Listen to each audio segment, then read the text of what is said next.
Welcome to Sacramento's majestic Capitol Mall, with the Tower Bridge looking to the west and the state capitol to the east. At the turn of the 19th century, this spot where I'm standing in now was home to one of the largest Japanese communities in the country, as Japanese immigrants helped turn Sacramento into one of the main agricultural centers in the state. The history of Sacramento's Japantown shines a light on part of Japanese American history in America and part of Sacramento's history that was lost in the 1950s when the Sacramento Redevelopment Agency destroyed this section of the city to make way for the vista of the Capitol. To understand how Sacramento's Japantown came to be, we need to go back to 19th century Japan.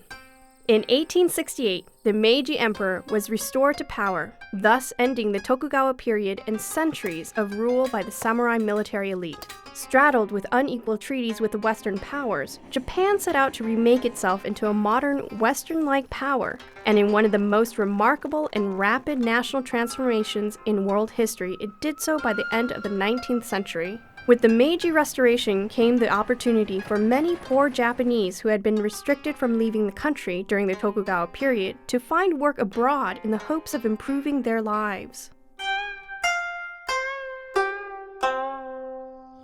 The Sacramento region has a long and fascinating relationship with Japanese immigration and Japanese American history that starts right here in nearby Gold Hill in El Dorado County at the Wakamatsu Tea and Silk Colony, currently owned by the American River Conservancy. In 1869, a Prussian arms merchant by the name of John Henry Schnell, his family, and 22 Japanese from Aizu in Japan traveled to this 160-acre property to establish a tea and silk farm. Unfortunately, after only 2 years, the colony disbanded due to a number of environmental factors, including drought, and they dispersed throughout the region. Some of them went back to Japan. According to the 1870 census, there were 55 Japanese living in America, and because of the Schnell Party, 40% of them were here in the Sacramento region.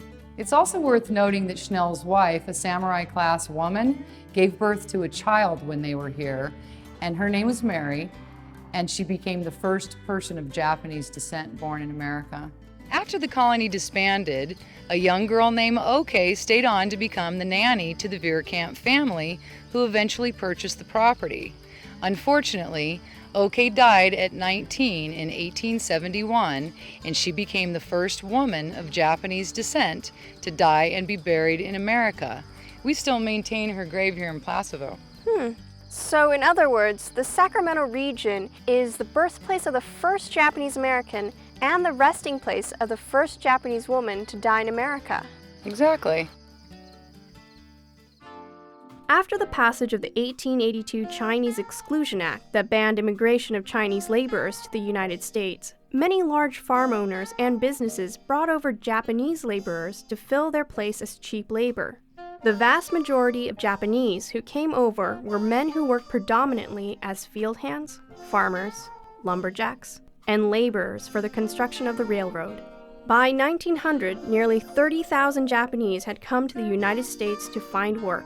But life in America was not easy, as many Japanese lived in horrible conditions and worked for low wages. In addition, many faced brutal hostility and rampant discrimination from employers and fellow non-Japanese workers.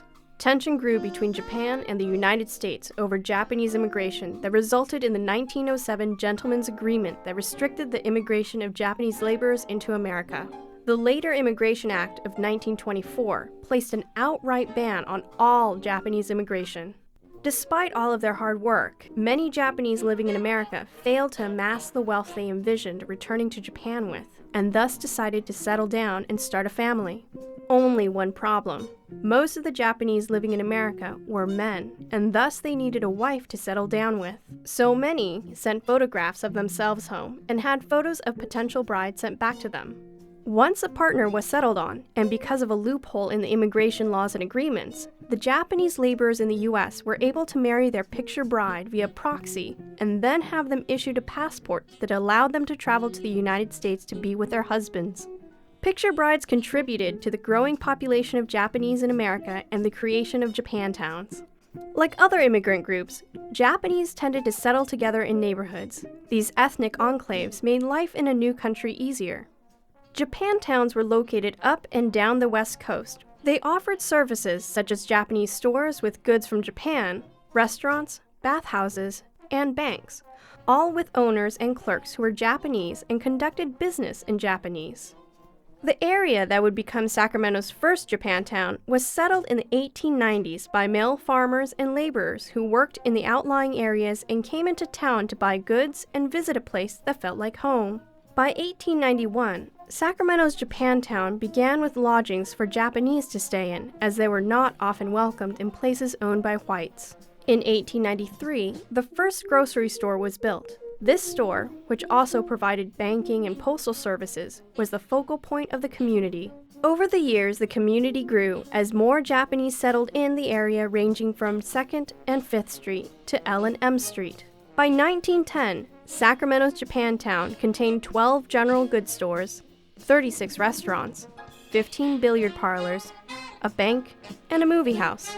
A thriving Japantown was a clear sign of the success of many Japanese immigrants, a sign that they had made it. The growing Japanese population, however, was not welcomed by all Americans. Anti-Japanese hostility grew and resulted in the passage of a number of laws directed against the Japanese living in America. The California Alien Land Law of 1913 prohibited Japanese immigrants from owning farmland. To get around this, many Japanese bought farmlands in their children's names, as they were eligible as American citizens to own it.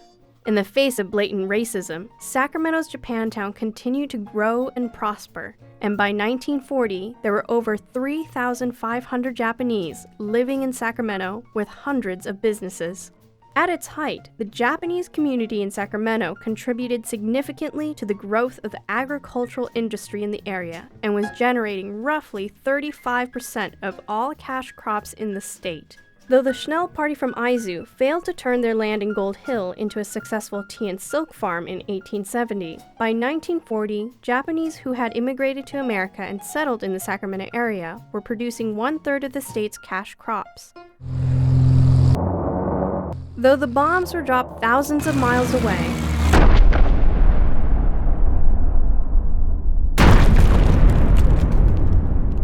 the Japanese attack on Pearl Harbor also destroyed Sacramento's Japantown. Succumbing to widespread racist fears, President Franklin Roosevelt signed Executive Order 9066 that called for the forced internment of all people of Japanese descent living on the West Coast. Given almost no time to prepare for this imprisonment, many Japanese were forced to sell their homes and businesses at well below market value or left them in the care of others. The internment of Japanese Americans was a significant blow to Japantowns throughout America as they were left empty and other groups moved in. In Sacramento, ethnic groups who were restricted in where they could live in the city moved into the uninhabited sections of Japantown. By the end of the war, many Japanese returned to find their neighborhood drastically changed. In time, Japantown regained some of its former glory. In 1954, the City Council and the Sacramento Redevelopment Agency passed the Capitol Mall Redevelopment Plan, which would use the power of eminent domain to acquire properties in the area that many considered a slum, the West End. Japantown was in the West End.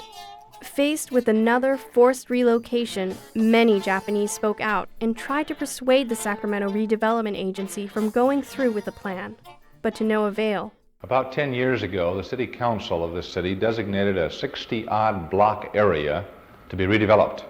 Since that time, the agency has proceeded with 2 projects. The first of these encompasses 15 square blocks, where all of the land has been acquired, the occupants relocated, and the property committed for new uses. With the destruction of Sacramento's Japantown, a part of the city's history was forever lost, as no buildings remain, save for the Nisei War Memorial that was constructed in 1956, just prior to the demolition.